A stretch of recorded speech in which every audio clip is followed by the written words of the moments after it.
दोस्तों नमस्कार, मैं हूं आलोक पाठक और आप देख रहे हैं खबर दस्तक।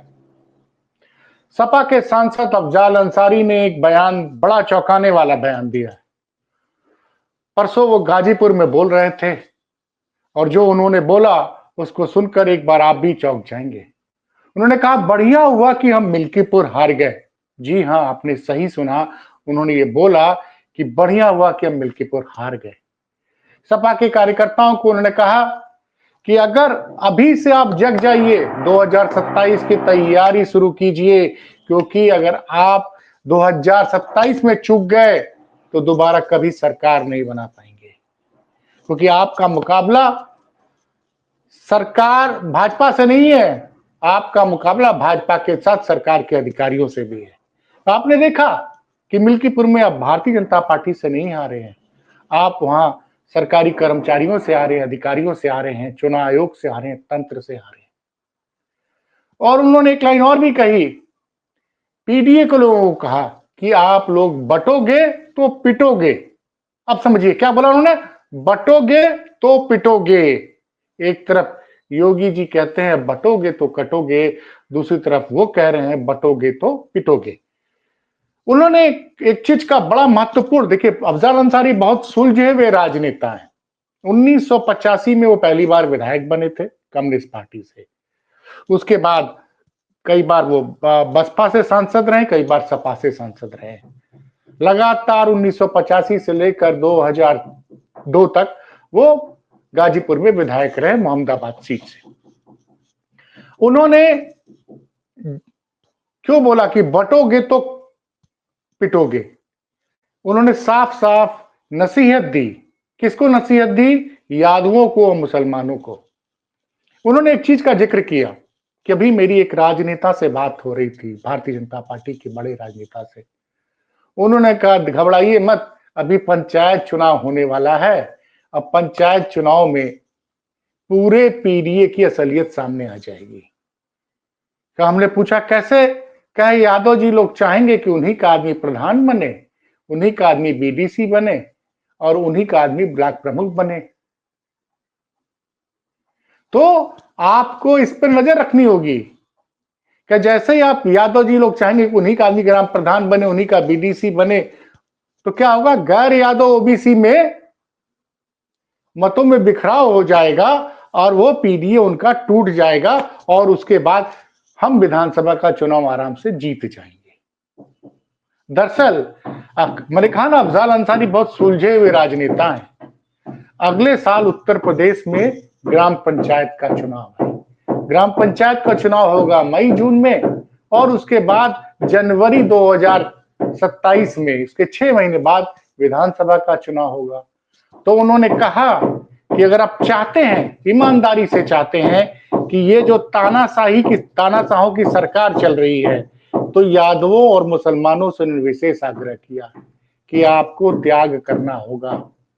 अगर आप ईमानदारी से चाहते हैं कि अखिलेश यादव उत्तर प्रदेश के मुख्यमंत्री बने और आपको इस बीजेपी से, इस संविधान विरोधी सरकार से मुक्ति मिले, तो आपको त्याग करना होगा।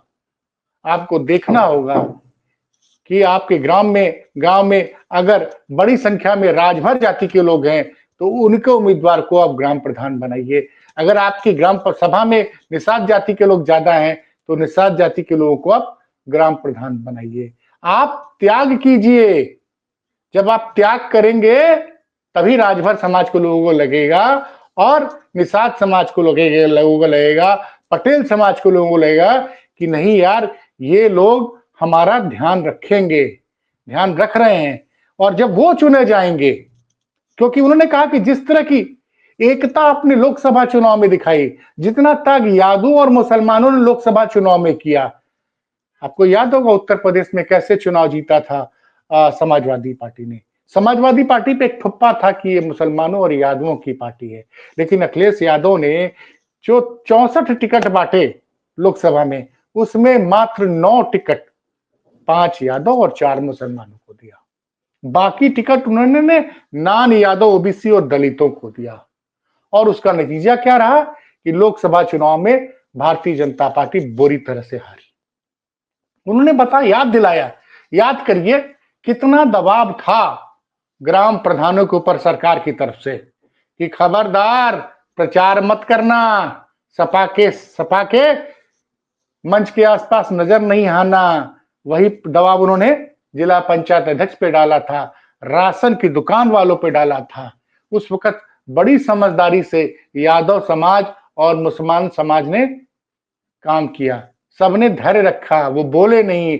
और जहां जहां पे भी ठीक गैर यादव को, जैसे किसी जगह कुर्मी बिरादरी को, किसी जगह निषाद बिरादरी को, किसी जगह राजभर बिरादरी को और दलितों को टिकट मिला, वहां यादव और मुसलमानों ने जमकर चुनाव प्रचार किया और एकजुट होकर लड़े। नतीजा ये रहा कि आप लोकसभा में 44 सीटें जीतने में कामयाब हुए इंडिया गठबंधन का।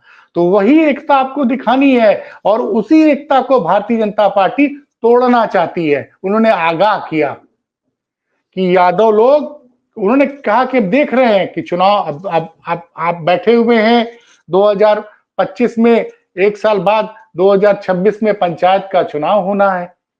क्या आप लोग बचिए, अभी से एकता जब दिखाएंगे और लगेगा उनको, जो हमारे पीडीए के हम जिनको जोड़ना चाहते हैं नान यादव ओबीसी को, तो जब उनको इज्जत देंगे, जब उनको हम सम्मान देंगे, उनको हम चुनाव में जितवाएंगे, उनको ग्राम प्रधान बनाएंगे, उनको बीडीसी बनाएंगे, उनको जिला पंचायत बनाएंगे, तो उनका हम पे भरोसा होगा। वो फिर वो बटेंगे नहीं, और जब बटेंगे नहीं तो फिर पिटेंगे भी नहीं, फिर आपकी सरकार आ जाएगी। क्योंकि इस वक्त सबसे जरूरी क्या है कि आप 2027 का चुनाव जीतिए। बढ़िया हुआ, उन्होंने फिर कहा बढ़िया हुआ मिल्कीपुर में हार गए। और मिल्कीपुर में आपको भी पता, हमको भी पता है कि हम भारतीय जनता पार्टी से नहीं हारे, हम हारे प्रशासन की तानाशाही से हारे। चुनाव आयोग ने जिस तरह से इन तानाशाही अधिकारियों की कारगुजारी पर आंख मूंद रखी थी, उस वजह से हमारे, इसलिए ये हमारे लिए बढ़िया संकेत रहा कि हम मिल्कीपुर में हार गए। अब हम बटे नहीं और लगातार हम जब अब से लेकर 2027 तक, जब अब हम कहा मारेंगे नहीं पर मानेंगे भी नहीं। मतलब हम कैसा विरोध करेंगे, हम किसी को मारेंगे नहीं और मानेंगे भी नहीं, मतलब हम अपना हक लेके रहेंगे। जो पीडीए का हक है उसको लेकर हम रहेंगे। हमको संविधान बचाना है तो हम एकजुट होकर अभी से काम करेंगे। मिल्कीपुर से सबक लीजिए आप और लगातार काम कीजिए, पीडीए को जोड़िए। और जब सब मिलकर कुर्बानी देंगे हर समय, और खासकर उन्होंने बार बार इंसिस्ट किया कि ज्यादा कुर्बानी इसमें यादवों और मुसलमानों को देना होगा, उनको बड़ा दिल दिखाना होगा। जब बड़ी संख्या में हम पंचायत चुनाव में पहले, जिस तरह हमने लोकसभा चुनाव में नान यादव ओबीसी और दलितों को बड़ी संख्या में चुनाव जितवाया है, उसी तरह हमारा उद्देश्य होना चाहिए कि हम बड़ी संख्या में जो नान यादव ओबीसी हैं और नान दलित हैं, उनको बड़ी संख्या में हम ग्राम प्रधान बनाए, बीडीसी बनाए, जिला पंचायत बनाए। हमारी ये एकता पंचायत चुनाव में नजर आनी चाहिए, क्योंकि इसी एकता को बीजेपी के नेता तोड़ना चाहते हैं। वो कह रहे हैं कि जैसे ग्राम पंचायत का चुनाव आएगा, का तमाम यादव लोग मैदान में उतर जाएंगे और कई गुटों में ओबीसी वोट बढ़ जाएगा। और ये जो, और हम चाहते हैं कि एक बार इनका बिखराव हो जाए और उसके तो 6 महीने बाद विधानसभा चुनाव है, तो इस जो इनका बिखराव होगा पीडीए का, उसको हम और बढ़ा देंगे और फिर जो है ओबीसी वोटों में बिखराव होगा और उसका फायदा भारतीय जनता पार्टी को हो जाएगा। तो एक बड़ी सलाह दी है अफजाल अंसारी ने, उनका यह भाषण वायरल है, जबरदस्त रूप से वायरल है। उन्होंने आगाह किया है, और किस जगह से आगाह किया है, उसी गाजीपुर से आगाह किया है जहां पे 2017 में भारतीय जनता पार्टी 7 की 7 सीट जीत गई थी। लेकिन 2022 के चुनाव में अखिलेश यादव ने सबक लिया और तब ओम प्रकाश राजभर की पार्टी के साथ समझौता किया था और गाजीपुर में सपा ने 7 की 7 सीटें जीती थी। याद करिए, ये जो पीडीए की एकता थी, वो सबसे ज्यादा उसका जो फायदा मिला है वो पूर्वांचल में मिला है। उनकी हर लोकसभा में पूर्वांचल में सिर्फ वाराणसी, भदोही और मिर्जापुर 3 सीटें छोड़ के भारतीय जनता पार्टी पूर्वांचल के कई जिलों में चुनाव हार गई थी लोकसभा में। तो उसी बिंदु को इंसिस्ट किया और कहा कि हमको इस पीडीए की एकता को बढ़ाना है, नहीं तो अगर हम बटेंगे तो हम पिटेंगे और हमें सतर्क रहना है कि हमको इन तानाशाही ताकतों का, जो सरकार की मशीनरी जो तानाशाह की तरह व्यवहार करती है और भारतीय जनता पार्टी के पक्ष में मतदान करवाती है, उसके खिलाफ हमको एक रहना है और एकजुट होकर मेहनत करनी है। और 2027 में संविधान को बचाने के लिए उन्होंने कहा कि हमें हर हालत में समाजवादी पार्टी की सरकार बनानी है और अखिलेश यादव को मुख्यमंत्री बनाना है। तभी इस देश में संविधान बचेगा, तभी हम सबका अधिकार बचेगा। तो खबर कैसी लगी बताइएगा जरूर। देखते रहिए खबर दस्तक। कोई कमी हो तो कमेंट बॉक्स में आके बताइएगा और खबर अच्छी लगी तो शेयर कीजिएगा। बहुत बहुत धन्यवाद।